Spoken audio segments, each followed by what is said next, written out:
Görürsün orada. Yazıyı da değil. Oradan bir okusana. Burada da tamam. Malzemeleri koyacak mıyız Devrem biz?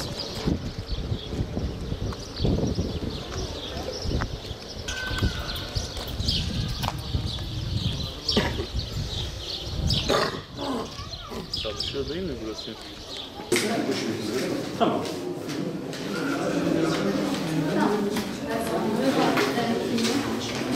Böyle arkadaşlar.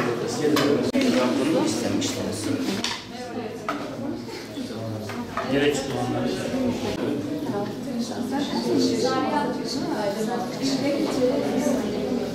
Ekili imza aldı ki şunun adı bir de. Şunun adı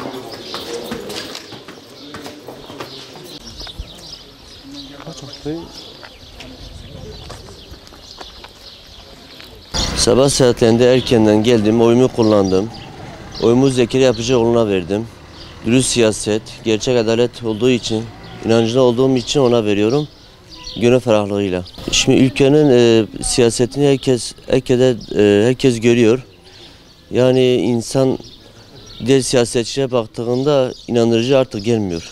Yeniliklerin, özellikle Zekeriya Yapıcıoğlu ve Hüdapar'ın olmasını canı gönülden istiyoruz. Olması gereken en önemli unsurlardan biridir.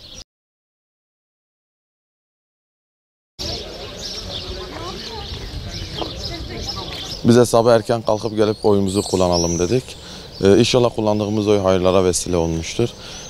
Biz de bu sefer oyumuzu Diyarbakır Bağımsız Adayı Zekeriya Yapıcıoğlu'na oy verdik. Onun gerçek adalet, gerçekten de orada bizi, halkımızı savunacağınıza inandığımız için oyumuzu ona verdik. Bu seçimin ülkemize hayırlı olmasını diliyorum. İnşallah seçimden sonra güzel olacak. Şimdi sıkıntı benim eşim okuma yazması yok. Rahatsız hasta artı. Ben rica ettim oradaki arkadaşlara, dedim ki ben eşimle gidin beraber oyunu kullanayım. Yok dediler. Yetkimiz yok. Peki okuma yazması da yok. Yazık değil. O eğer boşuna gitmişse yazık değil mi? Bu konuda oradaki olan görevlilerin vatandaşlara yardımcı olması lazım. O insanın şahsiyetidir, kişiliğidir. O insanın vicdanıdır, namusudur. Oy kim hizmet ediyorsa oyunu ona vereceksin. Bu ülkeye kim hizmet ediyorsa oyunu ona vereceksin. Şahıs değil. Bir tek şahsıma değil, ülkenin namına, adına çalışman lazım. O oyu kullanman lazım.